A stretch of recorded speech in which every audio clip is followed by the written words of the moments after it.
Good morning, good afternoon, good evening, wherever you are in the world. Welcome to this special edition of Broken Not Shattered. My guest today has been here before, actually more than once. Dr. Major, who's based out of Germany. Dr. Major, how you doing, sir? I'm doing quite fine. I'm happy to see you again. I'm Good, quite good, good. happy to see you again. Yes. Thanks a lot, sir. Um, our topic for the month of February has been family, love, and relationships.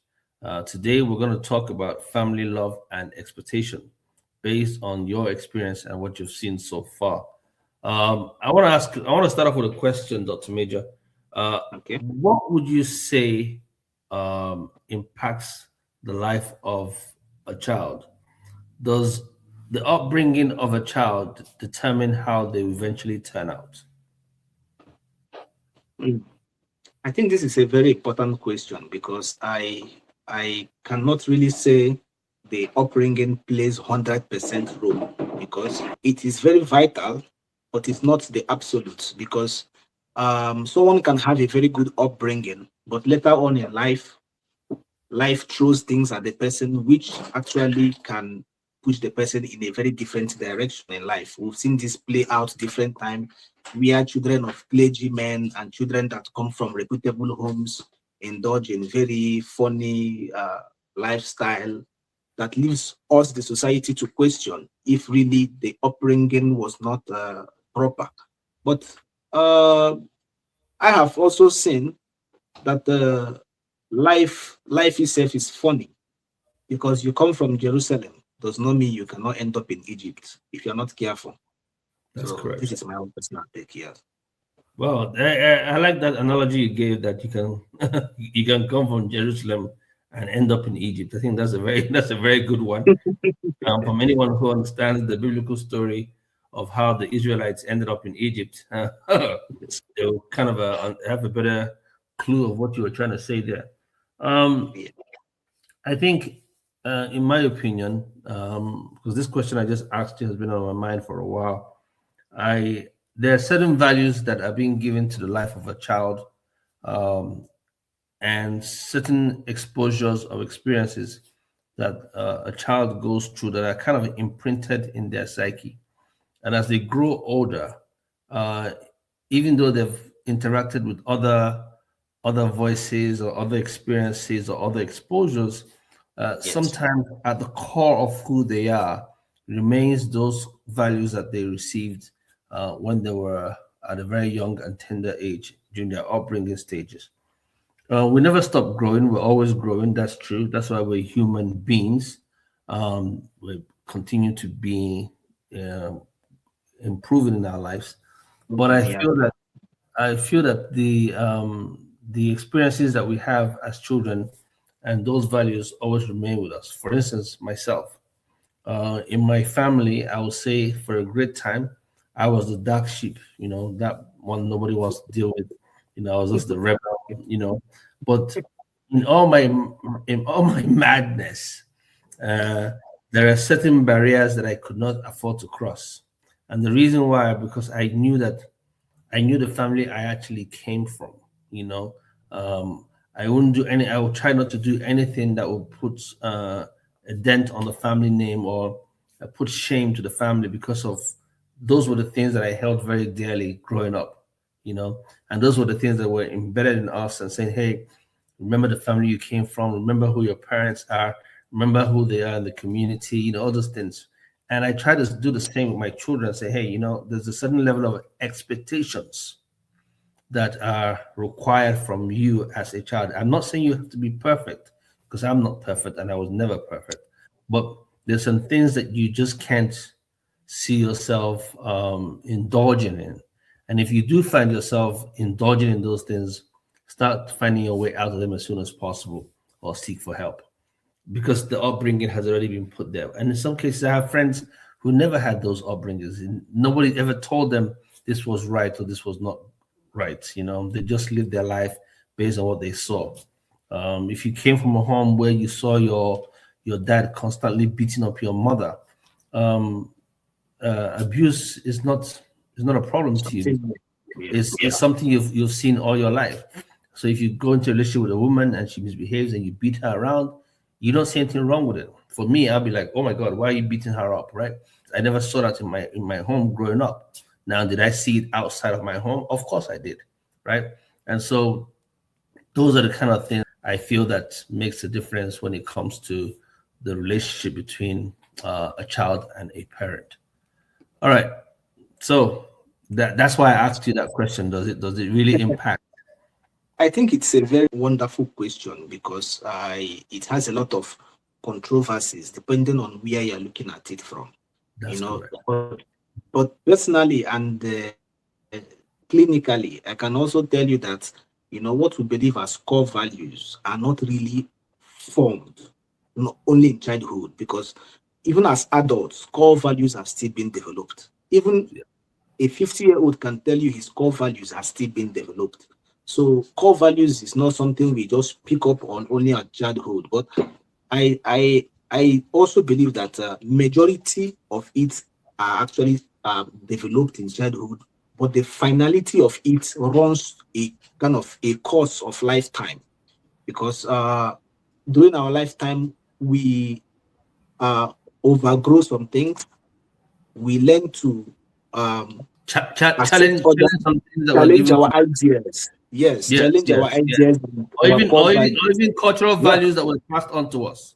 Exactly. Yes, we start to challenge those things and question whether we should actually stay with them or not. Yes. And I think that is one of the most fundamental advantages of being a human being, because a person keeps challenging what he knew,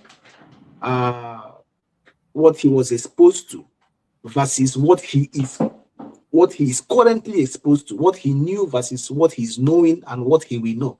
So that transition is something that runs throughout their lifetime. So I've seen it play out. I've seen friends that came from reputable homes. I've also seen people that came from questionable homes, but because of the new environment and the new training they got, they became better people. I agree with you when it comes to that one about people that from questionable environments decided to make better of their life and pick up some habits from others they begin to associate with and improve in who they are. So when it comes to parenting, do you feel parents that believe in strict routines versus those who believe in flexibility end up having better children or raising better children? Well, personally, I will say from my own experience, I had flexible parents. My parents were a little bit flexible. They were strict, but they weren't so strict to the extent I saw my other friends, some of my friends while growing up, because most of them came from maybe very religious homes and they were not allowed to do some things.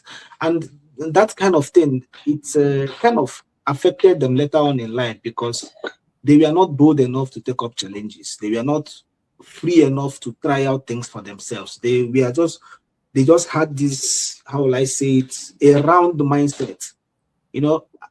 Today I am a parent and I have also structured the way I would train my children. I will not be very strict. I will allow them to make their own mistakes. I will be flexible. And I personally think there are some places to be strict and there are some places to give a free playing field. Like personally, while growing up, you dare not bring a girl into the house. Like you are not allowed to do all these boyfriend and girlfriend.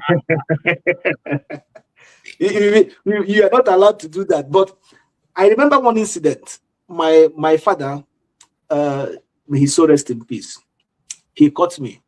He saw me with a girl, actually, one day. He caught me, but not in our house, around the street, as a man. I didn't know he was coming back. So he saw me, and I turned and saw him, and he saw me. He just drove off. I felt he would kill me that day. But what he told me that day is what changed my perspective of love, even up till now. later on, after like 2 or 3 days, he called me. He told me who is the girl he saw me with. I explained to him that she was a friend. He said that there is nothing wrong in talking to girls, but there should be boundary to things. That I'm still a poor man. That as a poor man, that's what he told me. That as a poor man, you don't have anything to do with love, because when poverty knocks at the door, love will jump through the window, and that is my psychology of love. I'm telling you, since that day. When poverty knocks at the door, when poverty knocks at the door, love will jump through the window. That is just what he told me. And since that day, that has been my psychology of love. Thinking about it, Dr. Major, it is so true. Yeah. It is so true. When poverty comes knocking at the door, I can guarantee that love will jump through the window. Love will jump through the window. If I bring that into today's world, if you look at most of the cases that marriages that end in divorce, most of them end in divorce not because of infidelity, because all those ones can be addressed. It's actually financial issues. It is finance. When the family starts struggling financially, or in some cases the man is not bringing back the bacon anymore, and the woman is now bringing back the whole pig, right? The guy is not bringing back the pig, and the woman is bringing back the pig. Then that's God. Yes. Love just goes to the window. It's a problem.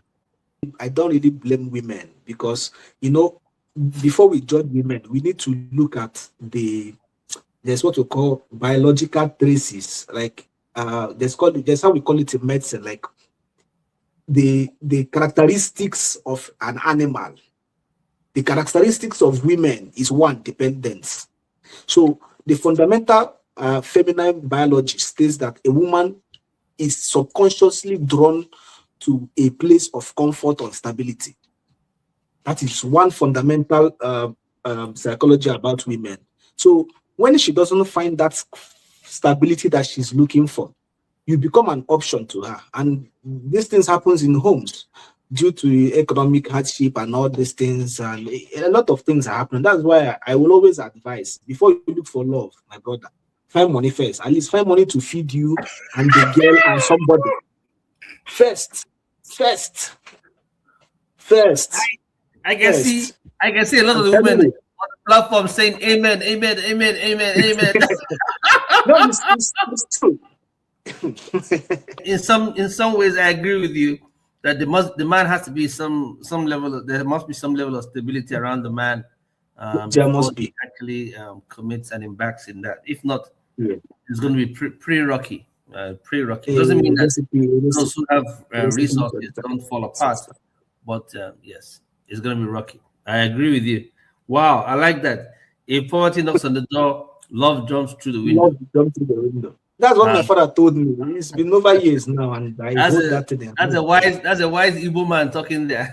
He didn't even ask me, did I kiss the girl? He didn't even bother. He just told me, as of that moment, you are still a poor man, because I was living in his house, I was eating his food, I was driving his car. I'm still a poor man. Yes, so I have nothing to do with love. That's right. Yeah, I guess you're right on that. However, my own experience as a young man was different. I think at a certain age in our lives, when we were still living at home, we noticed that when female friends came to visit us, my dad didn't really oppose or make a big fuss about who they are, who is she, who she's not. Actually, I remember more than once that we were, then there was no cell phones in our neighborhood, right? So the communication was through Nitel, right? And then, and so what happens is a female friend might come to visit myself or any of my brothers, and then we're not home. And then we'll come back home and then find out that my dad and our guests are now in the living room laughing and gisting.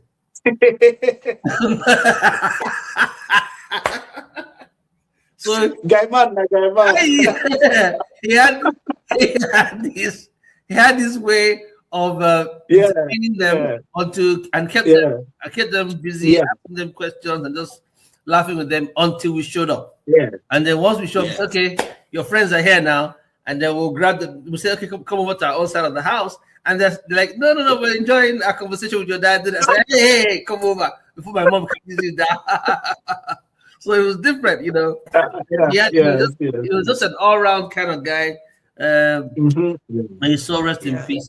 He was just an all-round kind of guy. Anywhere you bring life, my dad would definitely fit you back in. So yeah, I completely agree with you that those exposures. So when we talk about expectations on your side, what exactly are the life expectations that you kind of feel that we should see in our families or in society growing up? well, I will start this statement by stating something. Today actually made it 6 years I lost my father. Today, I just remembered. So it just flashed to me.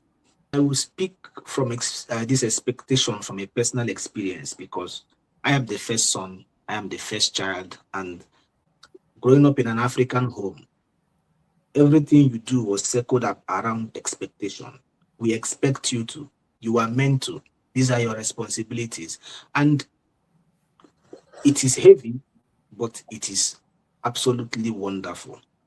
I think what is actually diminishing the value of life is that we don't have tangible expectations any longer. I see people who make statements that I cannot come and kill myself. Nobody should expect anything from me. I do.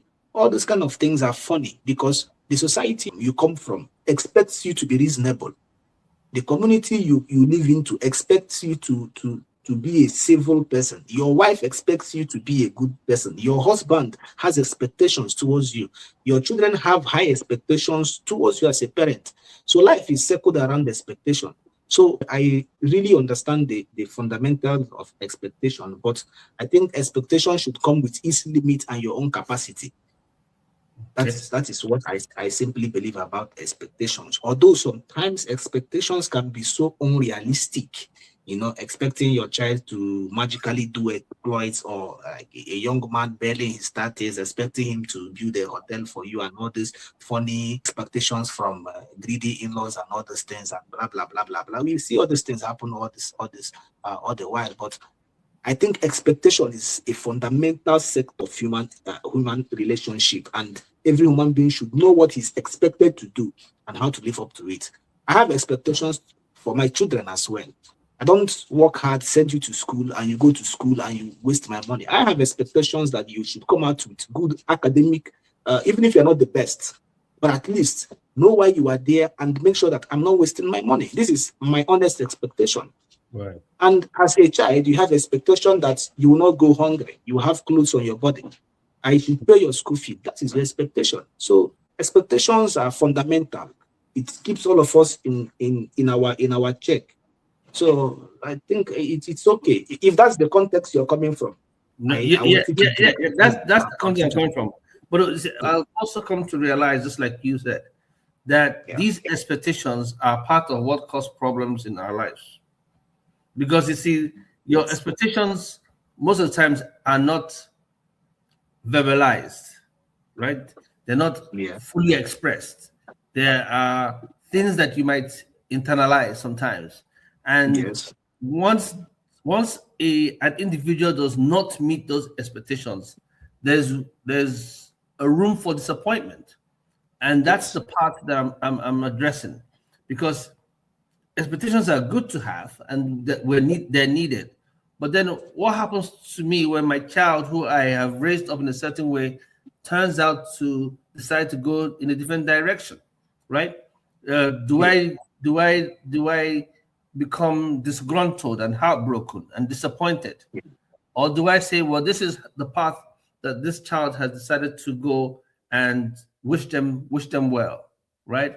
What happens to me if I feel like, okay, I finished raising my kids and we're done with this, and then all of a sudden, my son goes out and comes back with a child out of wedlock, and he's still living under my roof, right?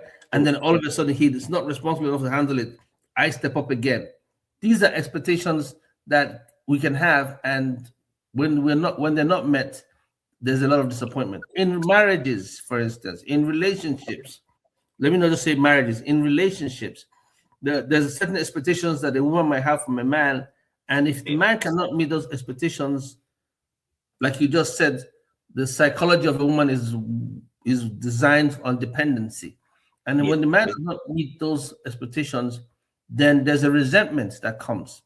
And it always starts with resentment. And that resentment is not based on the guy is a bad guy.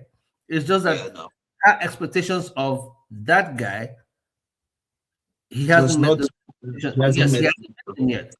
Now, the irony of it is that the guy who is not meeting that particular expectation for that particular woman might be the king and the crown of another woman who feels like, wow, this guy is doing this. Wow, this guy is paying attention. Wow, this guy is listening to me when I talk. Wow, this guy really cares about my welfare. But in this case, he might not be bringing back the bacon, but he's paying attention to the things that matter most to her. So one person's expectation differs from another person's expectation.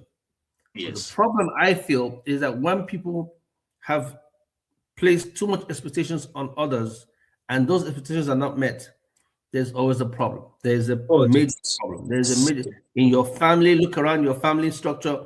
To my audience who are paying attention to Dr. Major and I, look at it carefully. There is someone who has disappointed you, a friend who you felt has let you down.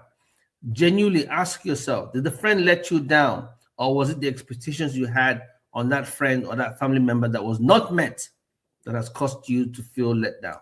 And if the answers are one of them, then you need to rejig yourself and rekindle that relationship, as we spend this month of February discussing family, love, and relationship, and in this case with Dr. Major, expectations.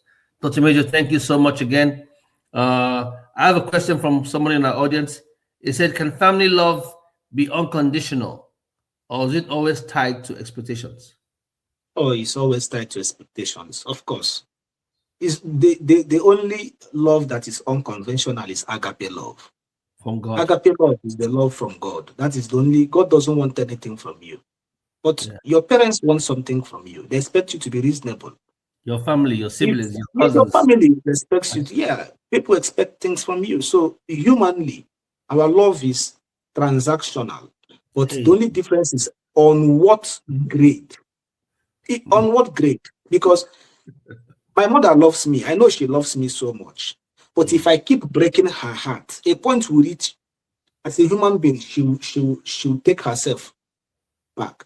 If every time she comes to the police station to bail me, she loves me, but she's going to take some affection back from me. So I think everything that is done between human beings have a level of give and take. I have children, I expect them to be good. Even if they don't give me money, but at least I expect them to maintain the family name to some certain extent. Right. If I go around now and as I am now, and I come out and show my nakedness to the whole world, and I dangle my blockers and do a lot of immoral things online, what would my parents say? Do you think my father will love me the way he loved me before? No. Unless your blockers is bringing money. If you show your blockers is making you a multi-millionaire, forget it.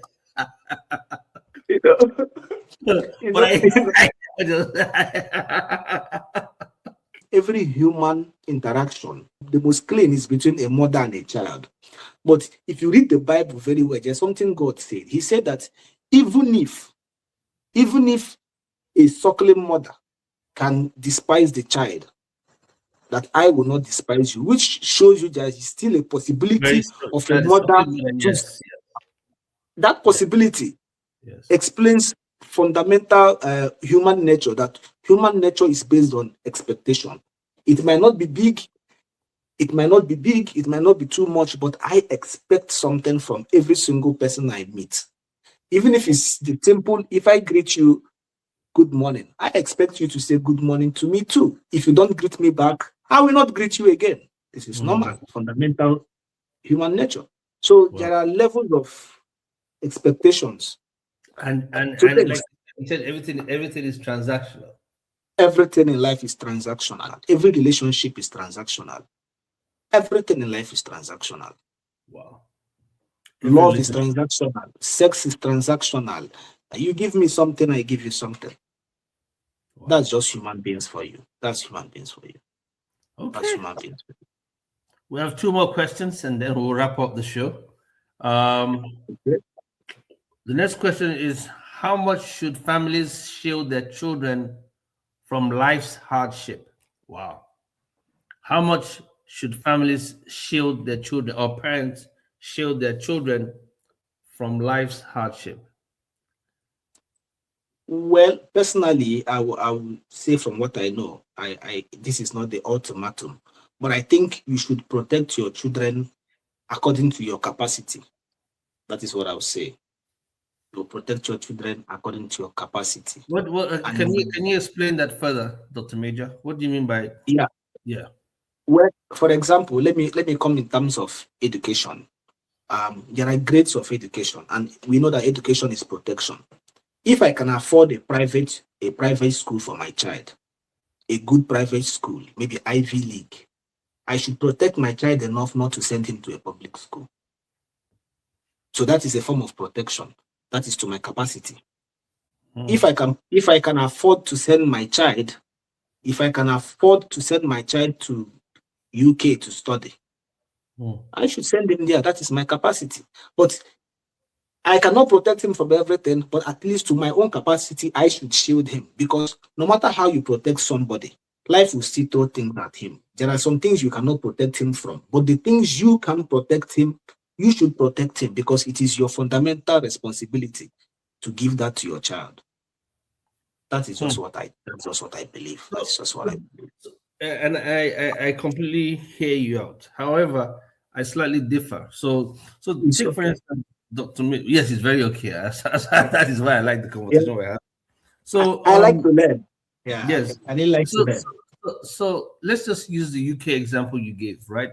So if a parent now is in Africa and they're raising their child in school and say, oh, okay, I had the capacity to send my child to study in the UK. Basically, what you're saying in very few terms is that you're giving your child an opportunity to be exposed to a different culture and a different level of learning. Because either one, you feel that the environment where you are is of substandard or not up to par with where the world is going. So you moved your child's educational journey from an environment in Africa or wherever you are. Now you're telling them to go and learn in the Western world, in the United Kingdom. But now you're forgetting that while the child is learning in Oxford University or whatever great university you send them to, they're also picking up other cultures. Good. Yeah. They're also picking up other cultures. They're picking up other. Their educational level is not in the formal structure. Remember, there's informal and formal education, right? So we learn informally and formally. So you send them to a great university to learn formally, but the environment and the culture, there's a lot of things that they will pick up informally that when they come back home, that child you sent out and paid for will now challenge certain things they're seeing in their culture of origin, because now they've experienced a different culture. So again, have you exposed them or have you protected them? Do you understand? Well, yes, I understand. I clearly understand. First of all, I use education as a context. No, I completely understand. I use as a context to prove that I am going to protect my children based on my capacity. Although I know I'm not going to protect them in every single thing. And there are some things that I cannot protect my child. There are some things that he or she must have to face on his or her own. But I use, for example, with what you said, it is very important that we question what we know. It is very important that we question what we know.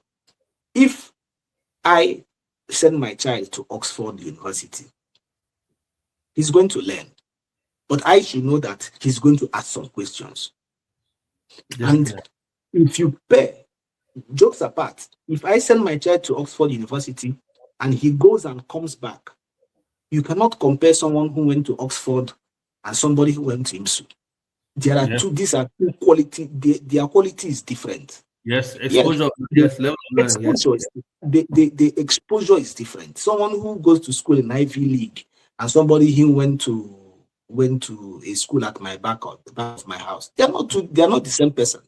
That's The right, information are two different things. Yes, Now, yes. will he question? Of course he will question. Will he change? Of course he will change some things, but some things that he will question are things that needed to be questioned that even me, the father, does not know. Okay. And that is true. Okay. That is very much true, because yes, we are parents, but at the same time we don't have the finality of knowledge. Yes, right. I agree. We should be able to use our children as tentacles to test depths of knowledge we could not. I never went to Ivy League. But if I have the money, all my children will go to Ivy League schools. That's where we send them. And the truth is that I know that when this child comes back, there are some things that we do that they'll say that this one no be so they do amo. And I should be humble enough to learn from them, because the quality of knowledge has changed. That's good. I agree with you. I completely agree with you. The expectations, again, back to expectations, those expectations are going to be different when the child comes back from a school. But on the other note, the person that asked the question, yes, I think that our children should be exposed to some level of hardship, some level. Sometimes when we're flying as a family, I always try to insist that, and I get pushback, that, the kids don't have to fly business class. Oh, right? No, yes, yes, yeah, right. They don't have to fly business class, because I want them to understand that this is not the norm. This is not the norm, right? You have to work hard to get to this point. I didn't start flying business class when I started off. Sometimes I'll do lastminute.com to get the cheapest airline, the cheapest ticket to get from point A to point B. So I want them to know that they don't have to fly business class. They can. The fact that they're even flying is a blessing. It's a privilege. Greyhound, to get on the train to get to where they want to get to. Other people are going by ship. So if they get to fly, it's a privilege, right? That's number one. Number two, that if the class of where you are does not really determine whether you get to your destination or not. Because at the end of the day, both those who fly first class and those who fly economy are all going to arrive at the same airport and land at the same time. Now, the level of comfort that comes with it is different. And that is what happens when you start working hard and you start to accomplish. If somebody else is paying, but you're still managing your life, don't get carried away with all those things. So exposing children to some level of hardship, to know that things are not easy. If a mother has a job, a part-time job, and she does a cleaning job, or she works in a bakery, and she's allowed to take her children there, take your children there. Take your children. It's a wonderful experience to show your kids, listen, times are hard. This is the reality of it. And it will help them become better people and help them understand the values you're trying to impose at home. That is just my own 2 cents when it comes to whoever asked that question. I think some level of exposure is done. Dr. Major, this is our last question, and after that we can actually call the show a wrap. Thank you again for your time. Someone says, are children obligated to repay their parents for the sacrifice they made? In my case, yes. Yes. It's not even a question. This is not even a question. This is not a question. This is non-negotiable in our culture. It's not even a question. It's not even a question. Yes. This is not a question. How will you, as a human being, I am now a father. I understand what my father went through to train me, and I reached this level, and I'm not obligated to take care of him. I must be a very wicked person. I must be a very wicked person. Oh, no. It's not even a question. It takes some level of hardness of heart for you to even consider, not as a child. As a child, you know it is your responsibility to take care of your people. It's your responsibility. That's where you came from. They suffered so you can fly. Your father trekked so you can run. He gave you everything. Your father's working 9 to 5 for more than 40 years to send you to school, and you come out and say it's not. Are you normal? Are you normal? No. I agree with you. There's an It's expectation not that a question. yes. It's well, you'd be surprised in some cultures and in some environments, the children just move on, and they don't have that kind of relationship with their parents as they get This older. is why. In some This cases, is they why. just send them to a home and leave them there and never find out what's going on with them. This is why there's something that is going on. Let me use the opportunity to say it. This is see, I always tell people, I think give your children the best. I always say that. But taking your children out when they are very young is a big mistake for most of us. I have a lot of friends, they take their children out and they train their children in UK, in Canada. It is wonderful, but it's in a way it is very wrong. You can still give them that kind of education in Nigeria. There are some beautiful schools in Nigeria that they pay millions of naira. Why? Is because outside the country, they don't have this mentality. They have mentality of once the parents are old, they'll put you in a container and then they send you to an old people's home, which is not our mentality. They don't have this mentality of I am responsible for my parents. So you see somebody who is an only son, he takes his family and he moves them to Canada, and his lifeline is lost. His OB is gone. Yes, his OB is gone. Before he's 60 years now, his daughter is married to one Thompson Jeffrey from France. The other one, he's gone. He's gone. This is a global platform. My audience are all over the place. Let us not start trouble here. But I know exactly what you're trying to say. I know. I'm against Sheena. A lot of people's Ama is not a joke. A lot of people, it's funny. The pictures are nice. I'm with my family, but a lot of Amas have shade. And the worst part is that these people are still working hard and making investments in Nigeria, in Africa, where their children will not go back to. This is a conversation I just finished having with my older brother not too long ago. What's going to happen and who's going to be back home? Who is going to be back home to continue the family lineage? Because everybody's facing the Western world, and then what happens back home? Who's taking over that? It's very concerning and very scary. It's very scary. It's sad. It's sad. Yeah. It's sad. I went to an Igbo program here in Germany, and the men that were there were over 60, 50, like very established men. They were Igbo men. So we are saying that the mistake they made is that they didn't have a Nigerian wife that didn't have children in Nigeria. Because almost everything they have, some of them have companies, transport company, just invest in hotels, but their children cannot come to Nigeria. Not that they are not willing, they cannot adapt to Nigeria. They see Nigeria as hell. Everything about Nigeria irritates them. They can't handle those businesses. So those businesses are left for the brothers that we are remaining in the Umunna. So it's a big concern, especially for Igbo people. So I'm sorry. I'm sorry, but thank you. A lot of Hamas have changed. A lot of Hamas. It's always fun talking to you, Dr. Major. All right, we're going to wrap it up. Let me ask you the drop-off question. You know how it works. Every time you come on the show, there's a drop-off question. And the last had asked this question, not knowing who was coming in. So the drop-off question is this. Are you living the life you chose, or have you adjusted to a new life? And that's the question they asked you. To be honest, between God and man, I'm not yet living the life I choose. God knows the life I choose, if I live it.